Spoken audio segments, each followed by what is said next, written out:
Okay guys, so welcome to the features extraction course, which is part of our cybersecurity threat intelligence researcher certification. So we'll learn how to hunt for samples, how to grab them from internet, so that we can have, a set of samples ready to be analyzed. And then once we have that set of samples, the next step is feature extraction. Okay, so my name is Daniel Regalado, and I hope you enjoy this specific course. So the agenda, we're going to talk about imp hash, what it is, and what it can help us in terms of feature extraction. Same for SSDIP, which is also called fuzzy hash. We're going to explain you what is that. The metadata, of course, what we can extract from those files. Strings. So basically, it's all related to feature extraction from samples that we gather. That can help us to start clustering our samples into a specific group family. Okay, so we are here in the second step, which is feature extraction, which is also a static effort. Okay, it is where we are right now. So what is the goal of a feature extraction? Is to identify unique static features in the binaries that help to classify them into a specific malicious group. Okay, it is binaries, but can also be, of course, Office exploits, PDFs, Flash, anything that can be used maliciously. Okay, so what we can extract is, first of all, a timestamp, which is basically the date when the malware was created. That is very useful for us because we can know when was the first time this guy started infecting machines. Like, let's say that today we start finding a specific new set of samples, and we realize the creation date is 2008. That probably can tell us that these guys are operating since then. Okay, so it's good for telemetry. Okay, so digital certificates, as I said also, they are signing malware. It's very common to bypass detection, and they will use it so that, either as a self-signed certificate, so that they can sign the malware with a certificate that they already created. It's not a third party that it is proving it is coming from a trusted source. It is just self-signed, and then they can, bypass security controls. Because normally, as I mentioned before, some antiviruses or security controls, as soon as they see a certificate, they think it is benign, which is obviously totally wrong. Another way to use it is stolen. As the case of Stuxnet, they use a stolen certificate to sign the malware. By the time everyone realized it was stolen certificate, they were already in the network for more than 6 months. Okay? Or expired certificates from a legitimate company. You can use the serial number of those certificates to find related samples. Normally, when there is a campaign going on or something like that, the group is going to use that specific certificate and it's going to start signing all their samples. So it's good to grab that serial number of the certificate and start hunting for more samples. That's why the feature extraction of the digital certificates is very useful for us.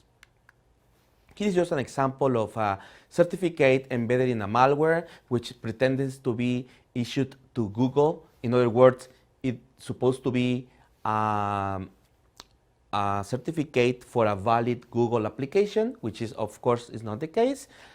It's malware and it is expired, but also the verification didn't went through. In other words, it is not a valid certificate, which again we can use as a feature to hunt for more samples associated with this specific certificate.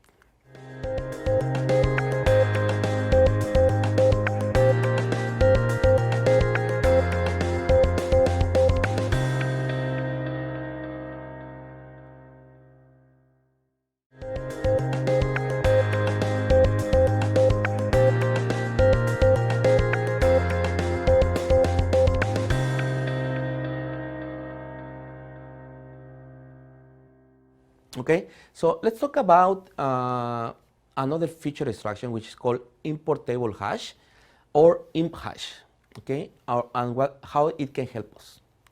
So first of all, let's talk about a hash, right? We're saying import table hash, but what is a hash first of all? Okay, so a hash, it is a fingerprint, okay, to uniquely identify a file. That's it.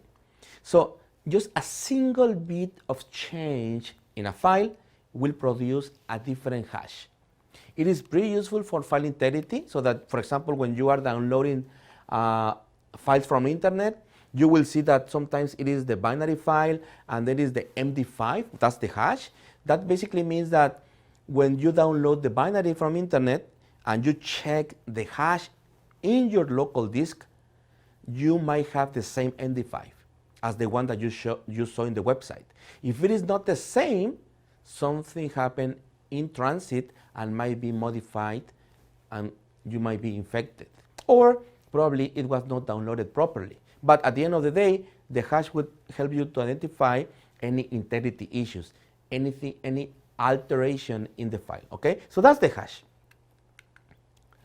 And it's very common. The MD5 hash is very common in the security community. You always will, hear from security researchers saying, hey, what is the MD5 disk that you found? Send me the MD5. Here is the MD5. Here is a list of MD5. So MD5 is better than naming because it's going to describe a specific file always. And if you find two MD5s the same, that means it is exactly the same file. There are some collision attacks in MD5. That's why people recommend SHA-256 also. But at the end, that's the idea. Okay?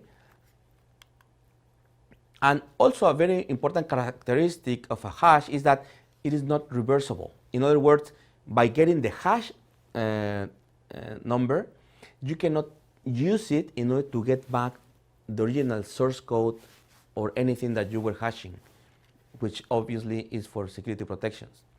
Okay, so now that we understand what is a hash, okay, so let's see what is imhash. Imhash is basically from import table hash. Import table, first of all, is all the DLLs being used by the Windows binary. In this case, we can see on the right side, all those DLLs and APIs within those DLLs are being used by the binary. So basically, imhash is going to get all those different APIs, and it's also going to take into account the order as they appeared, and it's going to create a hash. And that will help to define also the behavior of the malware. Okay? It's not applicable to pack files because pack files normally has small set of import tables because they don't want to provide all the clues.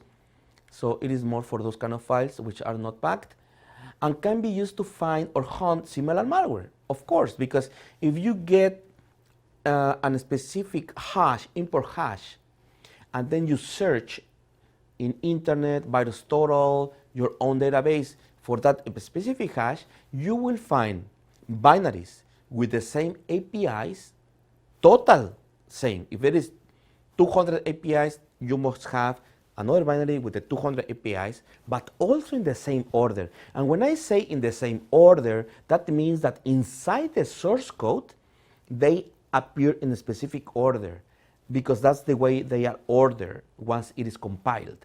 In other words, the structure also should be similar. That's why it's kind of really good approach, accurate. As usual, might be cases that it doesn't apply, but it is low cost, pretty cool solution for finding similarities and clustering based on that different samples.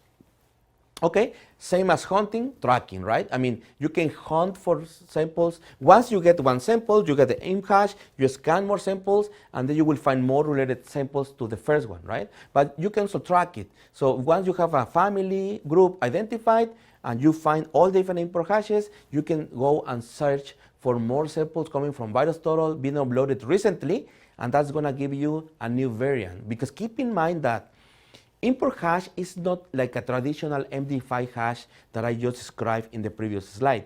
That one, just a bit of change, it will give you a different hash, which it doesn't help us. We want to find similarities. In this case, imhash is going to take just the import tables and therefore can help us to find similar files. Okay, different approach, kind of same hash concept. So what is the effectiveness of the imp hash? So two files with the same import hash, as I said, that means that the files were compiled with the same source code, but some variations. I mean, it doesn't mean that it is the source code and must be exactly same. That's not the case, because that would be like a traditional hash to just check if it is exactly the same. No. It is same source code as a base, but that source code with the APIs, probably they change some logic, but the APIs stay, and therefore might be similar, okay? And as I said, they are structurally similar, which means the order of APIs in the source code are in the same order as we have in the imp hash table. But it's not always the same, right? I mean, sorry. The fact that you have two binaries with the same imp hash might be definitely that they are similar, but not necessarily means that they are coming from the same threat actor. What might happen is that some threat actors use what it is called a builder, which is basically a tool that is going to create those samples. In other words, there might be some cases that what you are detecting is the builder, which means that many different threat actors are using that specific builder, and they are sharing it, which is good, because at least you know all the different threat actors, and with other features and other behaviors, you can start segregating into a specific group. So we can assume definitely that if we get the same import hash, we can say that they are coming from the same origin. Probably not the same threat actors, but for sure, not for sure, but it's kind of highly probable from the same origin. Okay, that's imp hash, really cool. And by the way, it was created, as I said, by Mandiant.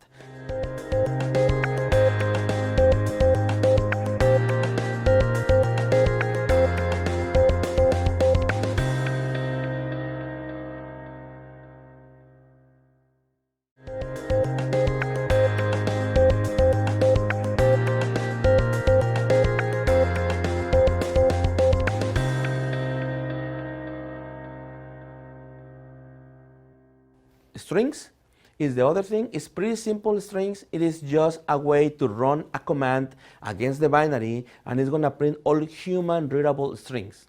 That's it. But sometimes those human readable strings can help us also to identify specific characteristics of the malware. Okay? Low cost, simple check. As I said, can easily hunt for similar files. It is pretty common.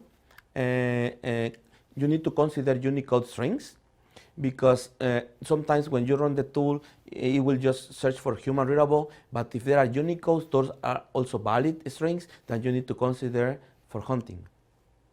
Not technical knowledge required, and I would suggest it's like the first step when trying to extract features, run a strings on the binary. You can extract PDBs. PDBs is the path where the binary was compiled. Let's say that you compile it in your own machine, C/users/Daniel/projects. That path is going to appear inside the binary. Then that way you can also find the username of the person or the author, and that PDB name can also be helpful to clustering. Like serial malware, for example, they will always have the serial malware tag in the PDB. Easily, you can create a Java rule, get that string, put it in VirusTotal, and start getting all the serial malware as soon as it is uploaded in VirusTotal. API names. You can find API names like, let's say, write process memory, which is used just for process infection. Okay, when a process in memory is going to be injected by malware. So you can use write process memory to define a specific family of infectors, process infectors, right? It's pretty easy. Or POS samples that are always memory scraping so that they can find credit card data in memory. So that can help you to find specific features just by strings. Mutex, custom error messages. You know, sometimes there are bad words. Those strings can always help you to put as a feature to identify more samples. Okay, as I said, you can use Jara always to hunt for more, not only in VirusTotal, but you have your database in your own organization. You might enable Jara scans so that you can hunt for more information there. Here is just an example of a binary string, how it looks like. In this case, probably you are not familiar, but that cassette 1, cassette 2, cassette 3, cassette 4, those are ATM related strings. So right away, without any more information, you can see that this is ATM related software. If you add more features into it, might be not only software, might be something malicious. What if you find a write process memory inside it? Might be ATM malware infecting processes. So with those combinations, you start grouping, and clustering in order to find families. Okay? So as a summary, the extraction of features helps us to start building the knowledge base about different groups of malicious families. The features extraction is actually going to define if this specific family is a crimeware and a POS family, or if it is an APT, or if it is a ransomware. Those features are going to help us to start clustering. Okay, so hope you enjoy it. See you in the next one.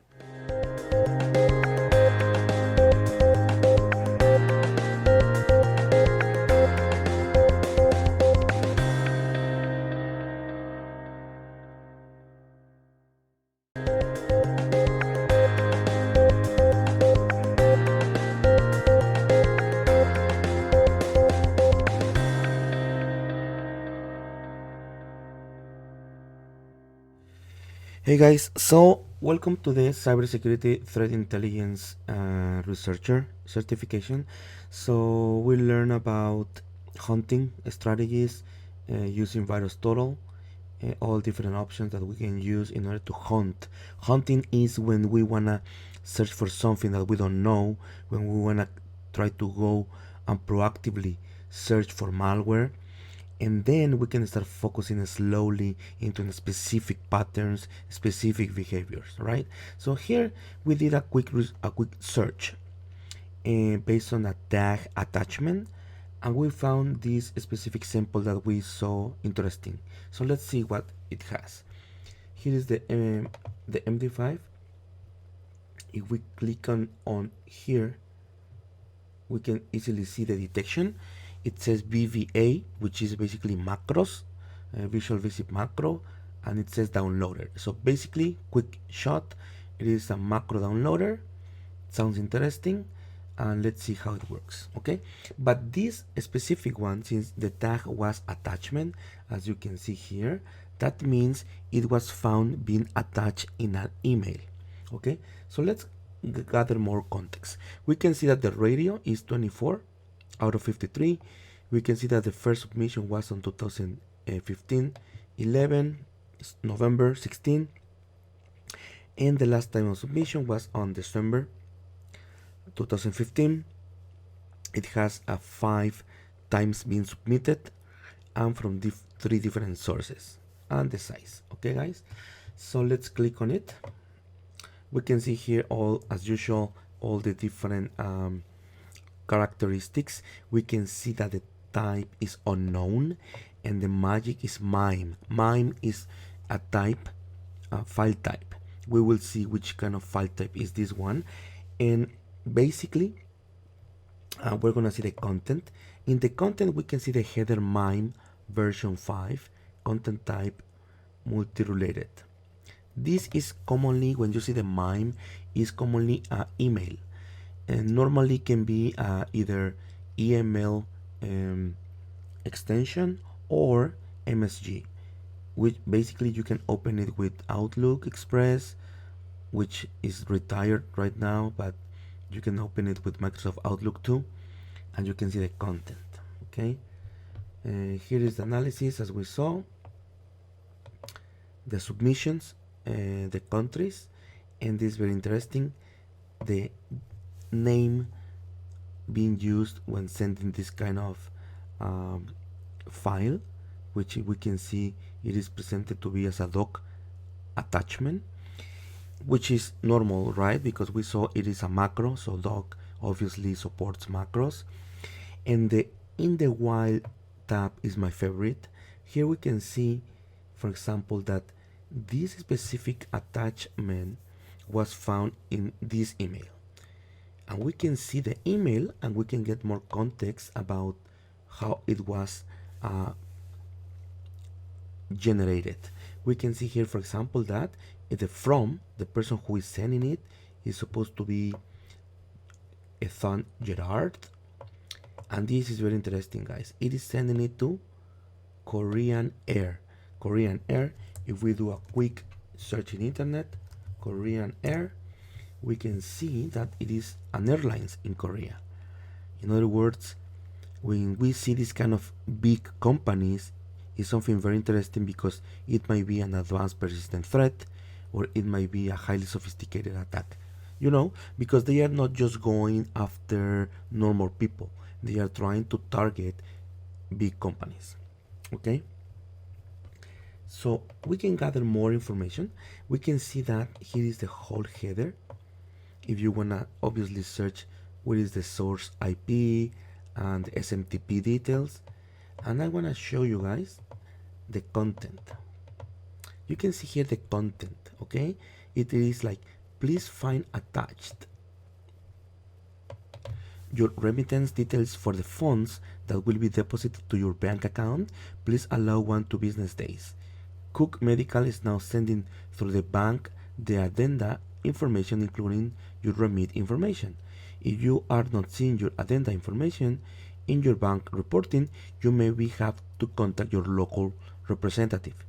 Accounts payable. So it seems to be billing department informing you to this specific thing, and that can also give us a clue about if this is whether a spam email, which is basically just randomly sending to anyone, or if it is actually a spear phishing. If you remember, spear phishing are more targeted emails which are pretending to come from trusted people, which might look like in this case, right? So they want to convince the people in Korean Airlines to click on the invoice, which as we know, it is malicious.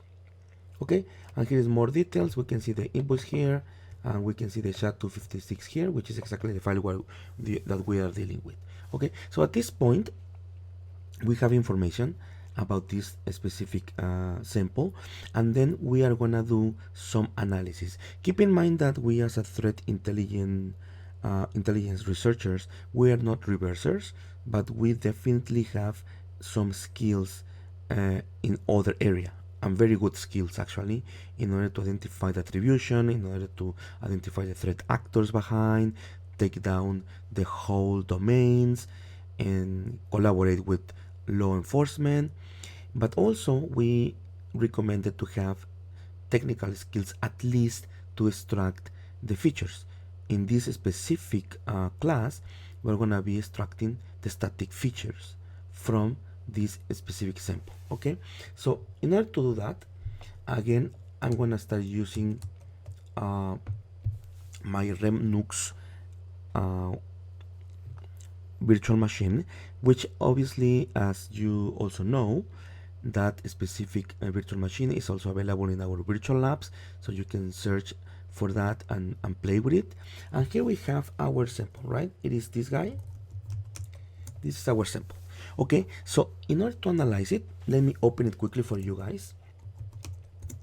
We can see that, as we saw before, it is a MIME version 5, which basically means it is a email file. It is a email file that normally comes and it is saved by Outlook, or it is saved by Microsoft Outlook Express. So, but that's the format, right? So internally, obviously, the Outlook is going to parse it and it's going to extract the attachment, which is what we are going to extract right now manually. So we can see that it has the content location, some other specific metadata. Here we have, for example, the document properties. We can see that the author is Asas and the last author name is Alexander. The last name of the author is Alexander and multiple X. We can clearly see that it is a fake name, but we can use that actually to search for more samples. We're going to see that in our clustering class, where we're going to try to gather groups of information based on this specific sample. But definitely those are static features that we wanna document, right? So we can quickly grab these specific document properties, and we can always start documenting it. Okay, our static features. Okay, we're gonna save this as a static features. You can put any name, don't worry, it's just to save it. Okay guys, so we have that information. We can keep going down. It is just metadata information, and I want to show you actually when it is time to get some meat. Here we go. We have here, guys, this specific MSO file type. MSO normally comes encoded, and here we can see that it is encoded with base64. Okay, so what that means, we can easily decode it with any tool or any script and decode it in order to get the content. Normally the content, it is an active MIME, which is basically a file that holds only embedded object, which might be a setalif compressed OLI file, you know, which might have macros in this case, or a document. In our case, we can see that this specific email contains a doc file, right, which contains macros eventually. So let's see how we can extract that. So we can see the base64. We can go down just to quickly see the whole content. It is not that big actually, and eventually we hit the end. Okay, at the end it is just saying we have the edit data MSO and we have an XML file, and that's the whole content. Okay, right guys, so here we're gonna start extracting the content. For this one, we're gonna use the excellent tools from Didier Stevens. He has multiple tools to dealing with EML files, which is in this case an email file, which is the extension EML. Sorry, might be a little bit confusion. EML is the extension which is related to email files. Okay, and as I said, can be opened with Outlook too. But if you open it with Outlook, you need to do it manually, and here with some scripts you can automate it. Can you imagine hundreds or thousands of this type of archives coming to your database? You don't want to do it manually, right? So always look for a scriptable option. So the first thing we're gonna be running here, guys, is the tool EML dump. This tool, if you click enter, if you click --help, we can see simple. D is for dump, which is gonna dump the content and is gonna expect an EML file, right? So let's see how it works. We're gonna run EML dump, and then we're gonna say just run it against our file. Okay, so when we run it against our file, we can see that it is detecting in actually the format of the EML file, and it is listening the content, which as we saw before, it is a multi-part and text HTML and MSO, which is the file which actually contains the base64 encoded stream, which is our doc file, and then text XML. With that being said, what we can do is tell EML dump to go ahead and dump it with -s, which is select the index number 3, which is our MSO, as we can see here, and then we're gonna say -d, which means dump it. But in order to dump it, we're just gonna put it into, let's say, an active MIME file, any file name. I just want to show you how we can see the content of this output. Okay, if we open the active, you can see that it is as expected. It has an active MIME. And let me, you know what, let me open it better with an X editor. Okay. So here we can see that the header is active MIME, right? And then it has some information. With a little bit of context, this is actually zlib compressed data. The reason we know that is because of the header. 78 is the header starting byte for zlib, and 9c is actually the type of compression, if I remember well. And basically after that we're gonna have this whole thing which is compressed. Okay, you can see that we don't see anything because it is compressed, and at the end we get this kind of VBA related strings like project, this document, you know, some classes names. So this whole thing is gonna be automatically handled by our second tool, which is called OllyDump. So what we're gonna be doing is run this thing, extract the specific MSO, which is the option 3 as we saw before, and then just pipe it with OllyDump. Okay, let's see how it works. You can see that what it does is we extracted the MSO, which was the active MIME, which has an zlib compressed Olly stream. It OllyDump parse it, extract the zlib compressed stream, parse it as a Olly object, and since it is an Olly object, which is a compound binary format, it was able to extract the content. If it would have not been an Olly object, we would have get an error message. Okay, so don't worry about that. So here we have all the content again about this specific Olly embedded file, which is our doc file. And you can see the classes, you can see actually the capital M denotes a macro. So we can see that here we have these 3 are macros, and here we have other more macros. Okay, so we want to get into the meat, so that we want to try to identify static features. As you remember, we are going to try to find features that can help us to start classifying and clustering our specific thread. We don't know anything about it yet, right? So the next step that we're going to be doing, guys, is now we're going to start extracting the macros. Okay, so the first way you can do that is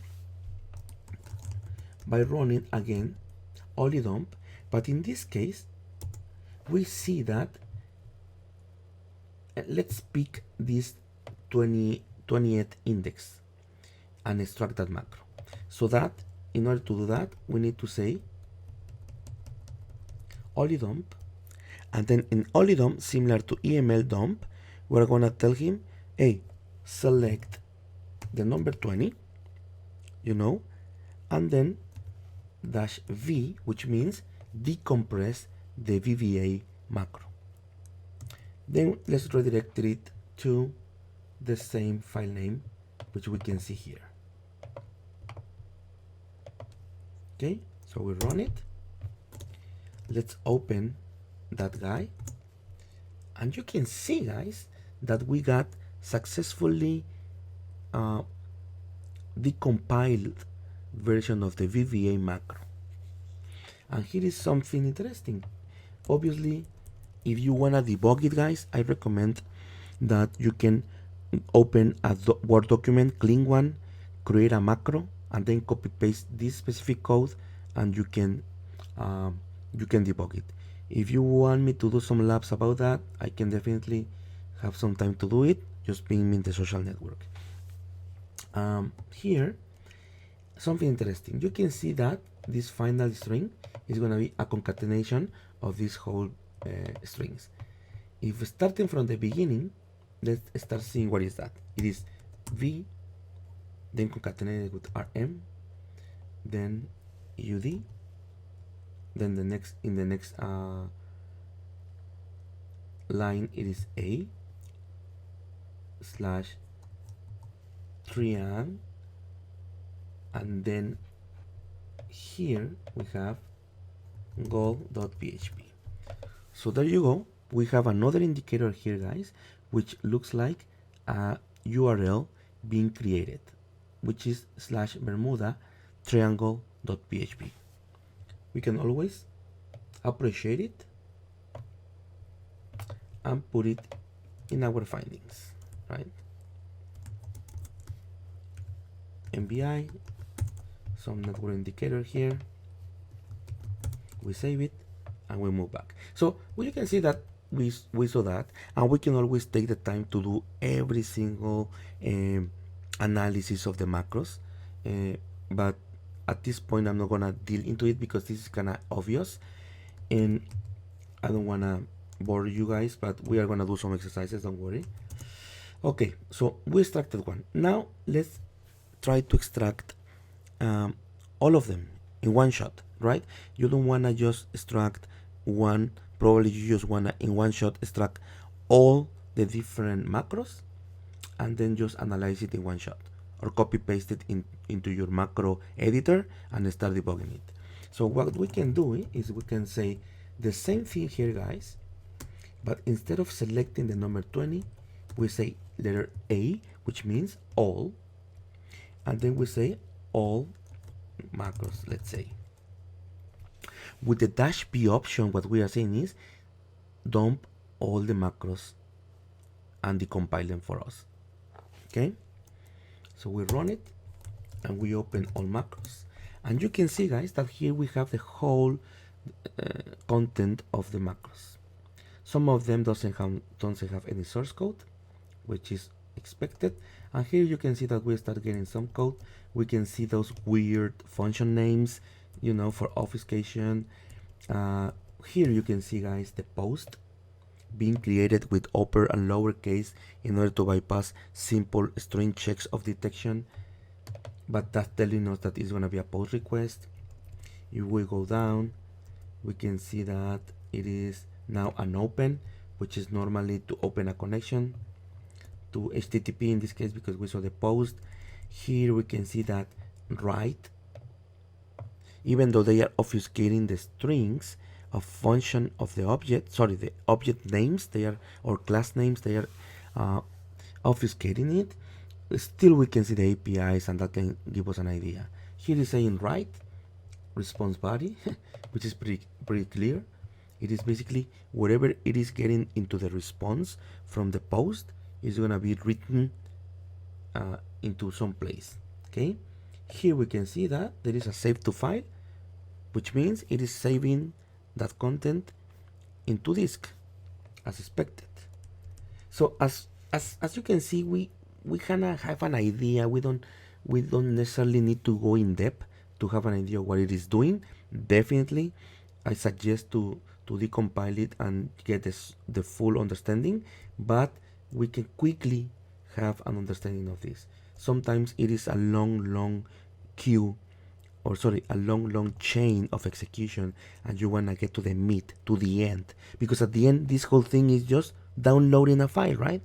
And probably you don't want to spend too much time on that. You might want to try to find the file that is being downloaded, which is actually doing the malicious actions. You get my point? So that's the reason we are skipping this.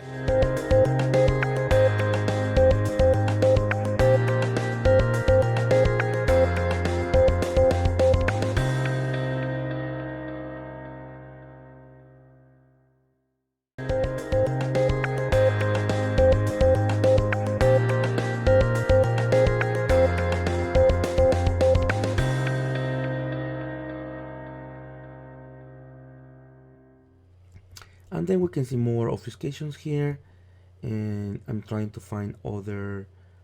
See the auto open. Auto open is obviously always executed as soon as you enable the macro. It's gonna be executed as soon as you open the document. Okay, it's gonna call the macro, As soon as you open the document, the macro is going to be called, which is in this case this specific code. Okay guys, and then basically we're getting all the full source code, which is great. And what else? Here is another way to obfuscate strings, very common one. And here you can see guys the shell, which is suggesting that probably is going to execute what it receives. Let's see what it is here.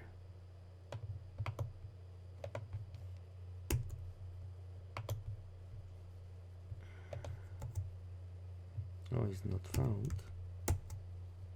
Okay, let's go up. It's there. There is nothing else. Probably we're missing another component. Let me check for this guy.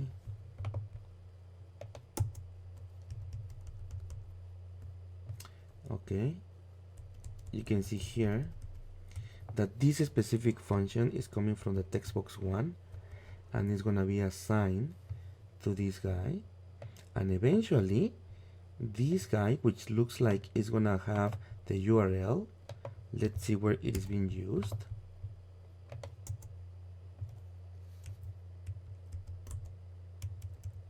It looks like I don't have the full content, but anyways, we need to decompile it to understand the full thing. Okay, but here we have the shell, here we have more obfuscation, and this is the end of it.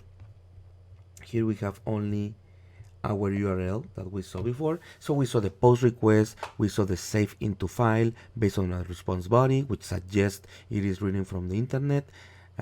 We also saw in VirusTotal that it was a downloaded macro, which makes sense now. And then after downloading it, we saw the shell, which normally executes a file in the system, which is confirming that it is a downloader. So let's move on and see if we can find other features that can help us to understand what is being downloaded, right? And also, what is this kind of malware, right? Because we don't know. We just saw that it's a downloader, but we don't know if it's a well-known family or not. Okay. Now that we dump all the macros, definitely, guys, we can add a specific content of that into our static features. And also now, what I'm gonna do is I'm gonna dump actually all, but I'm gonna say select all but dump everything, not macros. I don't want to dump macros in this time. That's why I'm not putting the -p to decompile them. I'm saying dump everything, select all and dump it, right? So here we're gonna say all content, because that way we can also find other interesting information. So let's open it and let's go through it. So we can see that it has some metadata as expected. It has obviously the macros, as we can see here, but obviously it's not decompiled, and that's the reason we don't see code as we saw before. It's kind of hard to see, but don't worry. We can see some of the strings because it's not an obfuscation, you know. VBA macros are encoded in a well-known format. That's why it's pretty easy to get the source code. We can go down, guys, and we are trying to find other indicators. Apart from the source code, we are trying to find other indicators, okay? And by going through, we can see two things very interesting here, guys. So the first one is we have here the gle.php. If you remember, it was the triangle that we identified already. So we saw that before. But here, guys, we have two things. Check this out. Looks like an IP address, right? And check, here is the HTTP. And then here we have a cmd start tmp shredder.exe. Let's write down those things, guys. So we are gonna have probably a host-based indicator, which is a local file. But we are going to have also this potential C2 IP, which might be something like HTTP, something like that, right? We don't know yet. But that's very interesting, guys. So we found a C2 and we found a potential executable that is running once it is downloaded. Or in other words, whatever is downloaded is going to be saved as shredder, something like that, and it's going to be executed, right? So we always confirm this by debugging the macros, but it looks like. So let's do a quick search, guys, some dynamic analysis. So let's go to domain tools. By the way, we have also trying to incorporate domain tools into our labs. Cross your fingers, and probably we will get an API, and you can also get access to this awesome tool which is licensed. So we're trying to get a license so that you can explore it. It's pretty powerful. But so far we just wanna check about this API. We say copy. Okay, we click on it, and we just want to know about that IP, what the domain tools knows about it. So first of all, we check that we understood that the IP location is in Ukraine, which is kind of interesting, suspicious. You know, why someone sending you something in an email to a Korean company is connecting back to Ukraine? You know, totally suspicious. And we can have here all the information. We can see the registrar who created it 2013, last modified 2015. We can see the email used to register this specific one. But this whole thing, as you can see, it is actually a whole range of IPs. But we know it is being probably hosted in Ukraine. Okay, so the IP is in Ukraine, but we can always go to a website which is called whoishostingthis.com, and we can always put here, let me check if it allows the IP, and then it's gonna tell us, hey, this IP is hosted by Dimitro, which if we try to go deeper, it might tell us that it is an Ukraine-based provider, hosting provider. Let's see if we get something around it.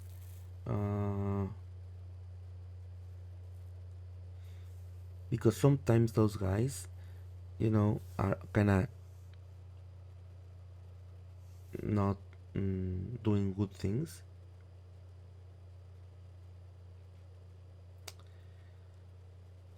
Okay, so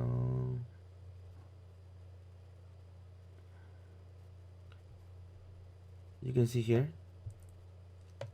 Ukraine, so makes sense. So probably the IP and also the hosting provider are located in Ukraine. Okay, so that's give us more information. But check this Ninja query, guys. We're gonna put the IP, okay, and then we're gonna put VirusTotal. VirusTotal is pretty cool because it also has passive DNS. If you remember, we talked about DNSDB, which is passive DNS. It's basically, it knows when a specific IP or domain has been visited, and if someone scans it, it will have it in their database. In this case, we can see that that specific IP, guys, was already scanned, okay, and it's from Ukraine, as we saw before. But check this out, guys. Bermuda Triangle. Bingo, bingo, and bingo. That means we found exactly the request that we were guessing. And now we definitely can confirm that that's the request being done because we identified this chunk, if you remember. And it's connecting to this IP. And it says that 5 scanners detected it as malicious. But most important thing, you can see that here it is a file downloaded from that website, which actually was detected only by 2 antiviruses out of 55. If we click on that one, bingo again, guys. You see that? Shredder, exactly the one that we saw being referred in our macro. Sorry, in our extraction of the content. So we can see that we are confirming that it was connecting to triangle.php and downloaded an shredder, which is saved and executed. And here, guys, we have another thing. Check this out. Dridex. Most of the different vendors are treating this as Dridex. Dridex is a pretty advanced banking Trojan. It is a nightmare for all the different detection technologies. It is always changing, and by the way, it is most of the time coming as a VBA macro. Can you imagine nowadays someone enabling macros, which is by default disabled? Man, these guys are so successful in social engineering, and that's the reason we saw that specific email coming as a spear phishing social engineering airlines, Korean airlines, in order for them to enable the macros and double click. And you think that that's something that is not going to happen, it's very, very common. By the way, we can see that before it was saying 2 detections, but now we can see this actually almost all of them are detecting it. And we can see that the pattern is Dridex. All of them detected as Dridex. So at this point we can see, or we can say, that we have detected a Dridex campaign, and that the email that we saw dropping a doc file is actually Dridex.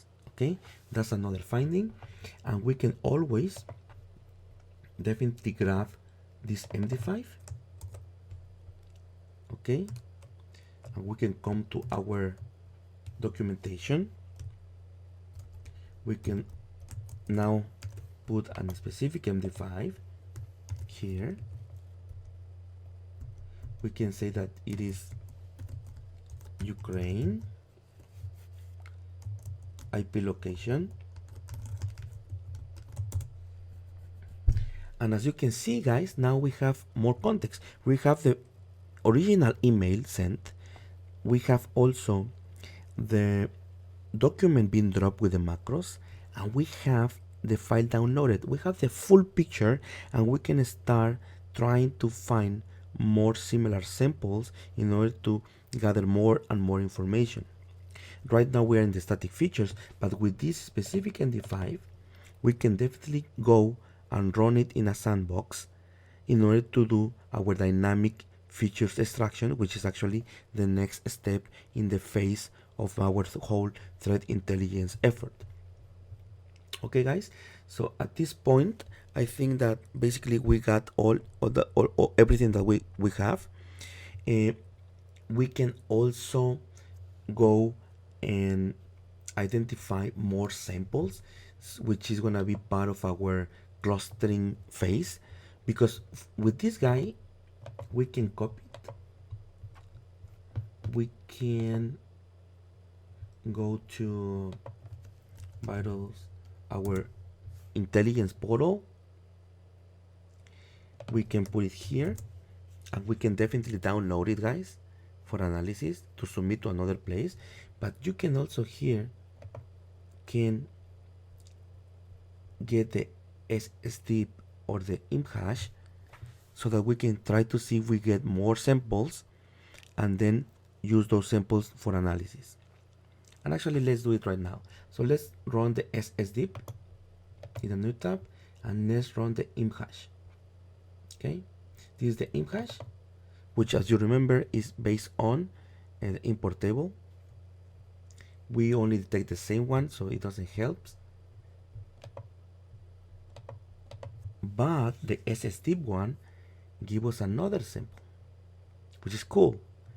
This sample, you can see the size is exactly the same, but interestingly, this one has less detections. And you see that? Only one detected it as a DriveX, which is nano antiviruses. So you can see how it is being changed in order to not be detected by the AVs, which actually this one is old. It's older than the new one. Okay. We can always grab this file too in order to do more analysis. So that's pretty much it, guys. So we learned how to go from the beginning to the end. We got the whole full path. We have a really cool track now, and let's stay tuned to the next labs where we're gonna be doing dynamic analysis. We're gonna extract all the features, then we're gonna do some correlation, and we're gonna try to find any attribution and then tracking, and so that we can have the full picture, so that we can see these kind of campaigns, how they are being developed and targeting specific companies. See you in the next lab.